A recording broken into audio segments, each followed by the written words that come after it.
Hello, everyone, and welcome to our session today. We are going to be talking about CDI and CDP, that advantage, and how to turn your customer events into revenue. We have John with us today, who will be moderating and hosting from Snowplow, and two lovely speakers. We have Justin from ActionIQ and Alex from Snowplow. So I'm going to hand it over to John in a minute, but I just wanted to give some housekeeping. So today's session will be recorded and available to rewatch. Whether you're watching on LinkedIn or YouTube, you can go back to either of those channels to rewatch. And then we'll also have it on our website. So if you want to go over there and watch it, you can. Please use the comment section to ask questions throughout the presentation. We'll be happy to address those at the end. And yeah, enjoy the presentation today. John? Awesome. Thank you, Alondra. Hi, everyone. John Baruce. I'm a senior partner marketer here at Snowplow. And today I'm going to be joined by Justin from ActionIQ and Alex Dean from Snowplow. So first off, great to have you guys. Really appreciate the time. I think everyone's really looking forward to hearing from two of arguably the greatest minds in data and MarTech. I don't say that lightly. But I think CDI versus CDP last month, if you all didn't check it out, we kind of broached the topic, Lucas Stone and I, about the differences between CDI and CDP, and really looking forward today to hearing from Justin on the CDP side as to what those differences are, as well as some considerations as we look to the future. So first off, let's, Alex, maybe you want to kick it off with just an intro about Snowplow and about your background. Sure thing. Thanks, John. It's a tough intro for me and Justin, but we'll try it. We'll try and live up to it. Alex Dean, one of the two co-founders of Snowplow, also CEO, and Snowplow. We've been around since 2012, and we continue to do the same thing, which is help brands, help enterprises to generate very rich first-party customer behavioral data, flow it through their own infrastructure, and land it in their data platform for a host of downstream use cases, including some very cool ones around composable CDP, which is why we're here today. So I'll kick it over to Justin. Thanks, Alex. Yeah, it's a big intro. I'm Justin DeBravon. I'm our Chief Product Officer at ActionIQ. ActionIQ is a customer data platform, or a CDP. We'll learn more about what that means today. But I love actually, Alex, that our mission very much aligns and is complementary with the message that we're talking about today. So we talk a lot about leveraging data to drive better personalized experiences. So at the end of the day, we're all about the data, but we're about really using that to improve customer experiences for large brands, both on the B2B and B2C side. So I think very complementary to that more data-driven mission that you talked about at Snowplow. Awesome. Well, thanks again. And again, I think you're going to both live up to the expectations. So let's first things first. I think it'd be great actually to pull up a diagram that Alex, I know you and I have been working on for the past few months. We started to roll it out into the market. Justin, I've seen some similar architectures on the ActionIQ side, but I think it's a really great visual for those visual learners in the audience to kind of show the breakdown between CDI and CDP. So let me just share my screen real quick.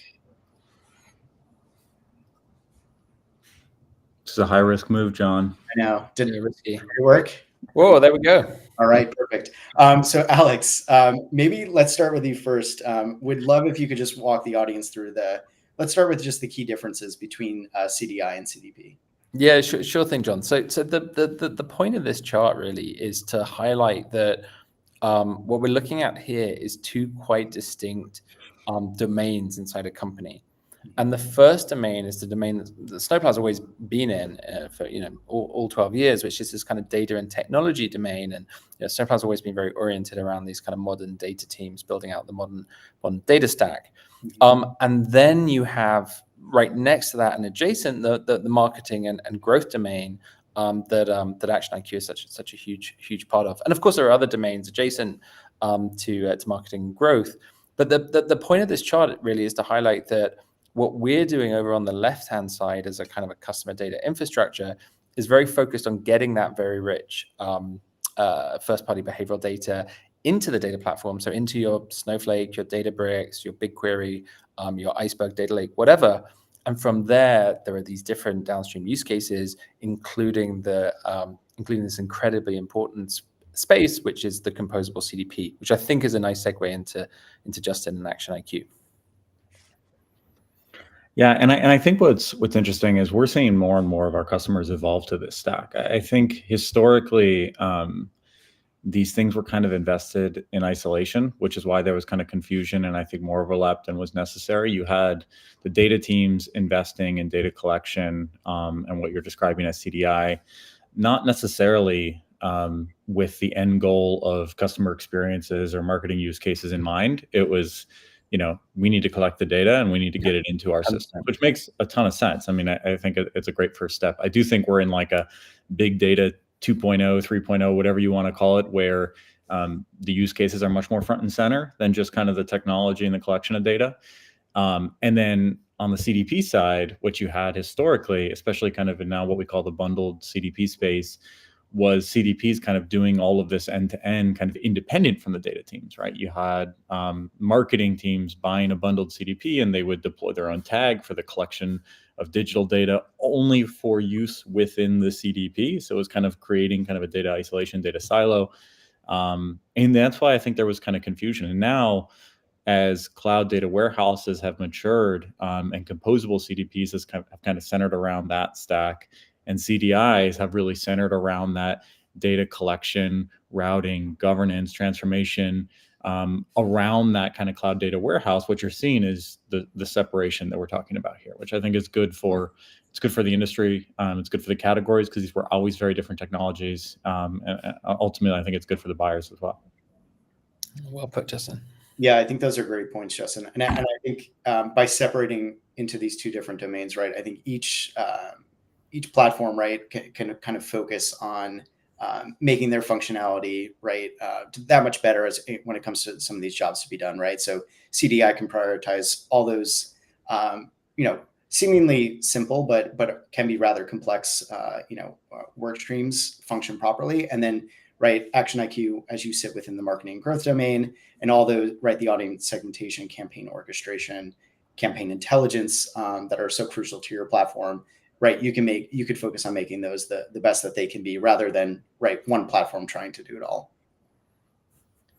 Yeah, it makes total sense. And I think we probably won't have time to get into kind of the whole evolution of this sort of composable journey and warehouse native, but just to sort of round out what Justin mentioned, like in the first few years of Snowplow, it was very kind of, collected and they will come. Like, let's just get the collection going. Let's get all the clicks into an S3 bucket. And then I think after that, we then saw this wave of kind of, it wasn't called that, but now you would call it like composable digital analytics or warehouse native analytics on the web data, the digital behavior.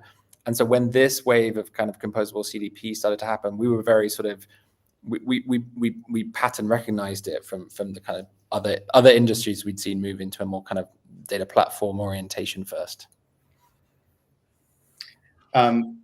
One aspect here, Alex, I want to drill in with you on is obviously where CDI sits kind of upstream of the data platform. There's a component of working with the data warehouse, the lake, as well as the event streaming. Just could you, there seems to be kind of a real time and a slow moving aspect to the data movement, if you will. So would you be able to just explain, why that's so crucial for the data and technology domain? Yeah, so we've seen data teams grappling with these. Sometimes they're called kind of lambda architectures for some time, where you've kind of got the data at rest piece, which was data lake, then it became data warehouse. Now we're seeing kind of new lake house architectures. And then you've also had this kind of fast moving data. Often Kafka's been used for that. And, it's been complex for data teams to navigate that. I think what's interesting with the CDP space is that kind of warehouse, the first trend in CDP has been kind of warehouse native. So kind of going into the warehouse or the data at rest and, pulling customer C360 out of it or writing it back. I think the kind of the fast path, the Kafka path has been a bit less obvious, but all the great CDPs like ActionIQ, they can take that real-time feed from something like Snowplow. And so, we sit upstream, we can handle the kind of fast data collection and distribution.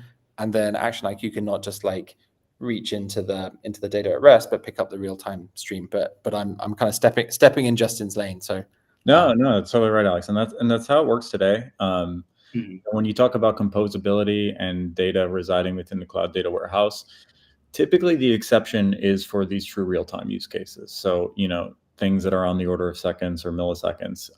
It's just very difficult to go through kind of in-house warehouses and be able to achieve that kind of latency. You might get that pitch from, the big warehouse vendors that they have these real-time systems. I haven't seen that true in practice and in implementation. So the reality is that you always kind of have these specialized kind of real-time paths that are separate and distinct from that batch data. And that's been fine. Although I do think that there will be an architecture and there will be a world moving forward where the composable CDPs are going to be plugging directly into clients' real-time infrastructure and be able to query that directly, and kind of some standardized real-time streaming analytics interface. Flink and some of these others like Confluent are getting behind. And then you won't need to copy the data into the CDP. You're not querying it through the warehouse, you're querying it through the client's real-time infrastructure. And we're working actually with some partners on those types of architectures and those integrations. So I think, the real-time being the exception now, and the need for a CDP to still have some data will likely change in the next couple of years. But I also think clients' infrastructure is just a little behind. Their real-time infrastructure is a little behind where their kind of batch analytics cloud data warehouse infrastructure is. So, there's also a market readiness aspect that we gotta time right. But I think it's going to get there. No, Justin, I love that. Like, I completely agree. Like, if you're kind of pushing down queries, building segmentations into a warehouse or lake, no reason you couldn't do that into a live Kafka stream as well. Exactly. Very cool. Very cool stuff. And Justin, I'm curious if we just take a step back and look at the marketing and growth domain and how CDI complements what you're focused on.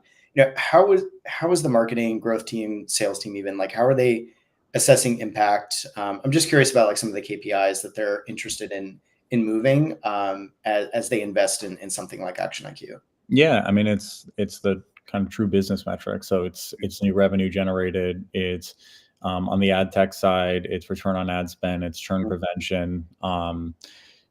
Cost of acquisition is a huge metric, especially like historically big brands that are spending north of $100 million on paid media, and doing it entirely through kind of third-party data platforms and highly leveraging cookies for that. I mean, they never really spent a lot of that money efficiently. Shifting towards kind of a first-party data strategy with the CDP at the center has helped them be a lot more efficient with that.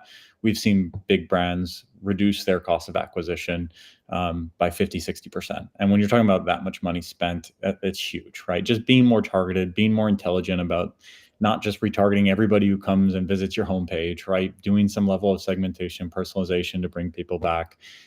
It all moves the needle. So it really depends on the team, right? If we're talking to the CRM teams, it's retention and new revenue. If we're talking to the ad tech teams, it's cost of acquisition and return on ad spend. But it's dollars, right? It has to be dollars. The other kind of more secondary thing, but it's important, especially in today's climate, is efficiency, technology efficiency, team efficiency. Being able to do more with less is a mandate from a lot of boards right now. And so, those aren't always the sexiest numbers as kind of growth and revenue numbers, but they're really important too. So you really gotta be able to tell a story across all those different dimensions, piece it together, and kind of create that holistic case for investing, whether it be us doing it as a vendor on behalf of our clients or them doing it to their senior leadership and board. Awesome. And let me, as we shift, let me just stop sharing that so we can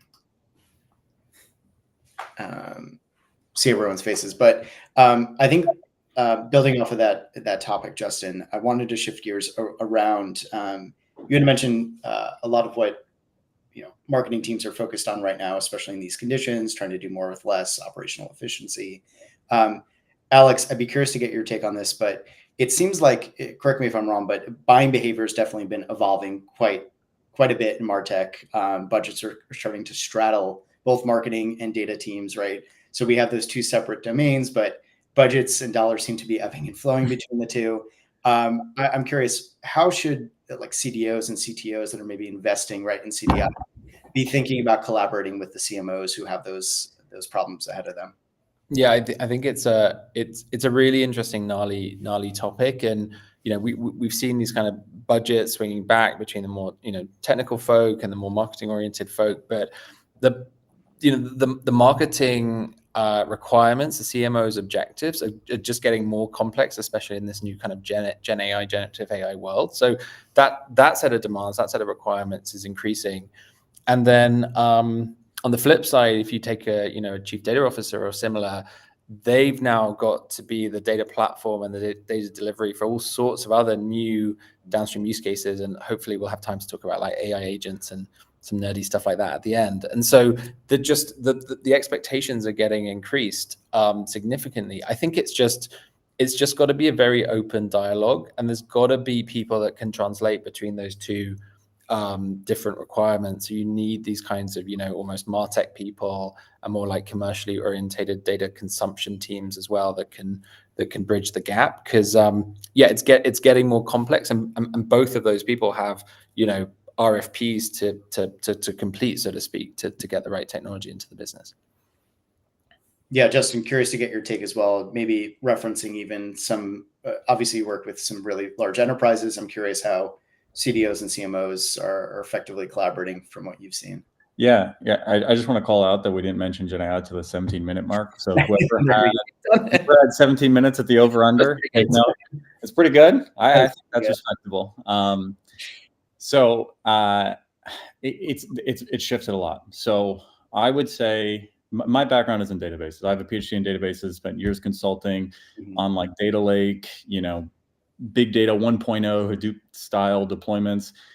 I only ever talked to the CIO. In all the projects I did, I only ever talked to the CIO, CTO. We never talked about what the business was going to do. It was technology for the sake of technology. It was data for the sake of data. I don't think it was the wrong thing to do. They were investing in kind of this first wave of data collection and, modernizing the infrastructure from, old school boxes that you would buy from Oracle, right? So I think that was the right investment. And then simultaneously, marketing was off kind of just investing in clouds and applications and all the things that they were buying.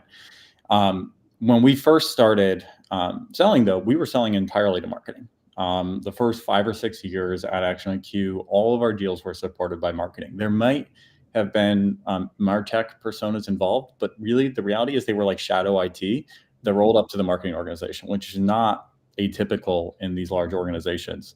Or they bring in, consultants and Accenture and Deloitte and these guys kind of under the guise of digital transformation, but really they're doing technology deployments.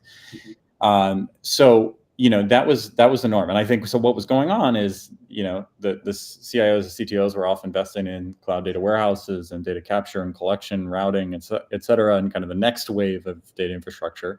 CMOs were often investing in more data-driven marketing strategies with CDPs at the center of that. And then all of a sudden, like 3 years ago, I would say things really started to converge. I think what happened is you had the CIOs, CTOs, they'd invested a ton of money around their cloud data warehouses. And all of a sudden there was not free money. There was scrutinies around budget. CEOs and boards were going, well, you spent, tens of millions on this cloud data warehouse. What are we doing to drive business impact? And they're going over to the CMO and saying, well, what are you doing to use this thing that I built? And so now it's shifted. Now what we're seeing is more and more of our deals are driven by the technical organization with marketing as a stakeholder because they're putting the warehouse at the center. And that's where that composability trend goes. They say, we've already invested in getting the data there. It's captured, it's collected, it's cleaned. We have this customer 360.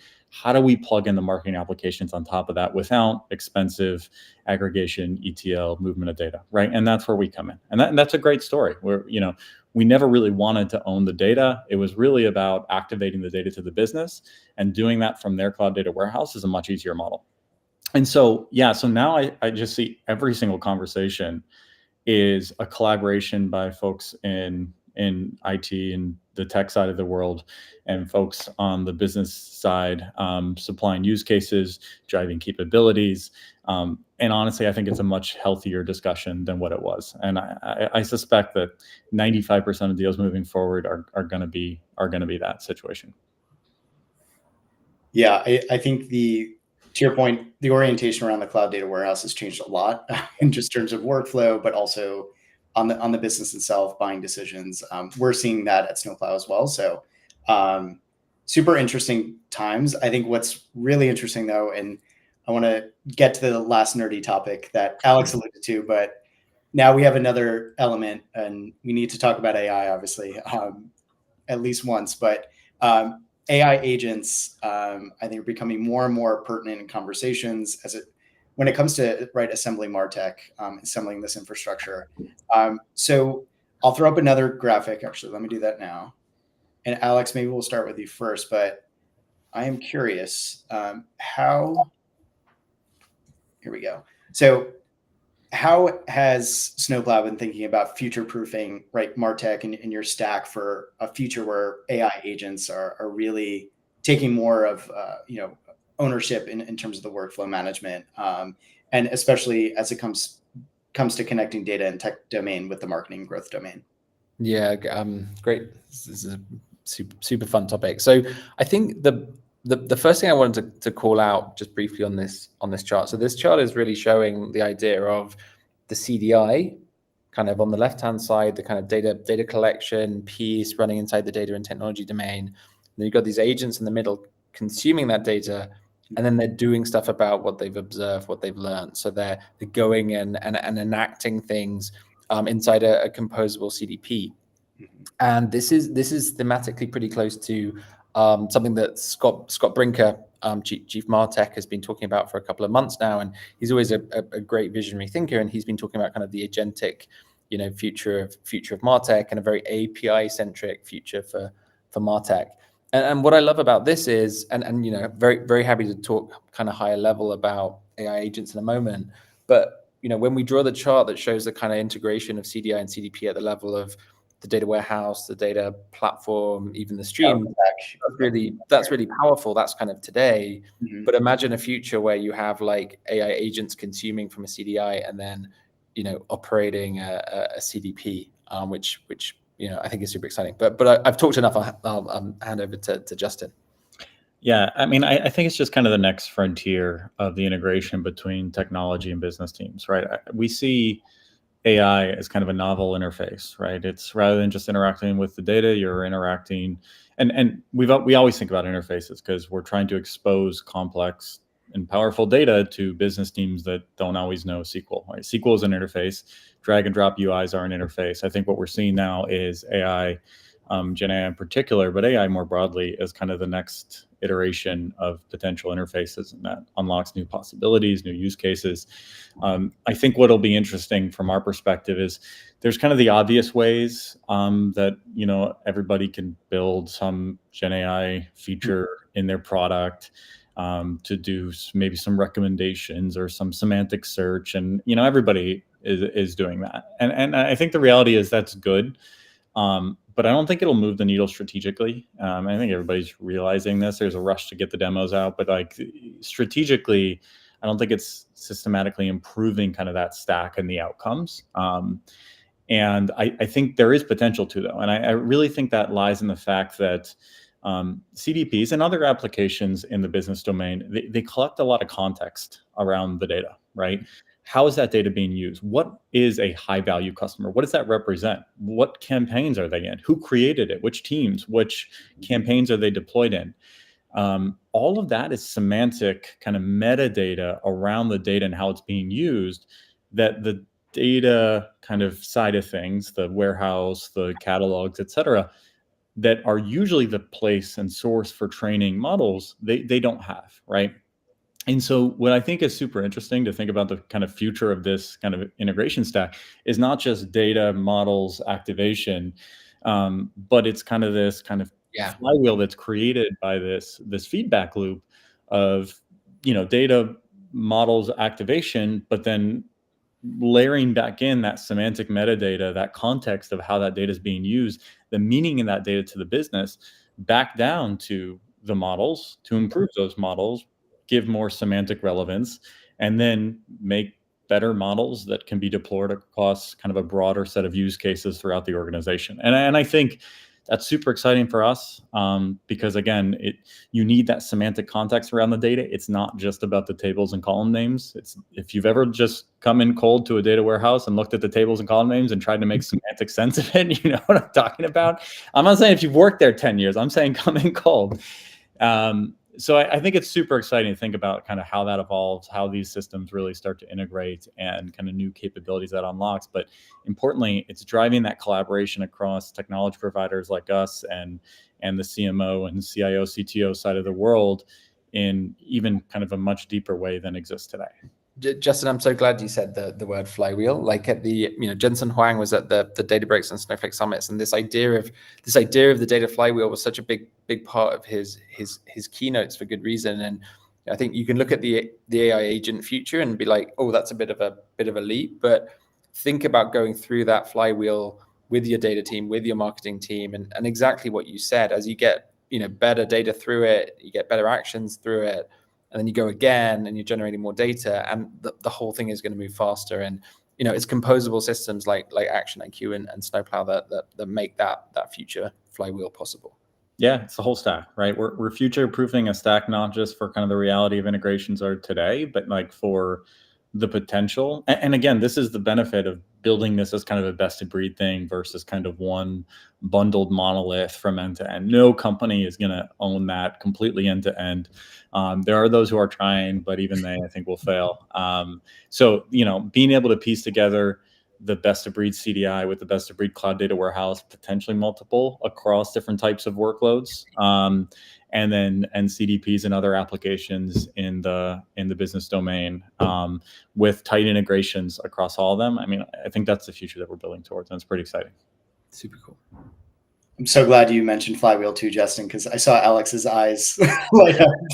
I was not playing. It was unplanned. It was unplanned. Yeah. It was like, I didn't know you guys liked that one, but I'm glad we're on the same wavelength there.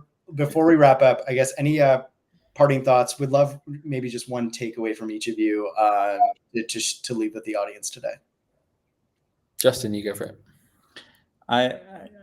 I just keep preaching. I think that we're in an age where technology and technology partners and buyers really need to collaborate a lot deeper than they have, historically on use cases and technology capabilities. And I think when you really start to do that and think through not only what exists today, but what things should be in the future, you really start to see the need and the value for the type of stack that we're talking about here. And, I think that more and more of our customers are starting to realize that and invest in this way. But it's a mindset shift from the way they operated internally for so long. And then the way they were buying technology is like, I'm just going to buy as much as I can in one place. And, hope that works out. And if it doesn't, I'll leave because I've got, a CMO gig somewhere else. So I think we're at kind of an inflection point, though, of how things are changing, and I'm excited because I think it's going to lead to much more exciting outcomes and new capabilities. So, yeah, I think that's awesome. I'll just riff off that and not mention AI. I promise not to mention AI. I think we just need to complete the thought on composability as an industry, and I think we're getting there. And it's almost like, as vendors, what's the set of primitives we're each going to provide? And how are we going to make sure that great, marketing teams, MarTech teams, data teams, technology teams, personalization teams, whatever, can use those primitives to build very cool enterprise-grade systems? Awesome. Well, in that mind, I know we're at time. Alondra, I'll hand it back over to you. Thank you both for coming on to speak today, and thanks for everyone in the audience joining live. We love having you here. I just wanted to put up a QR code. If you guys want to see anything that we're doing, please head over to our Snowplow events page.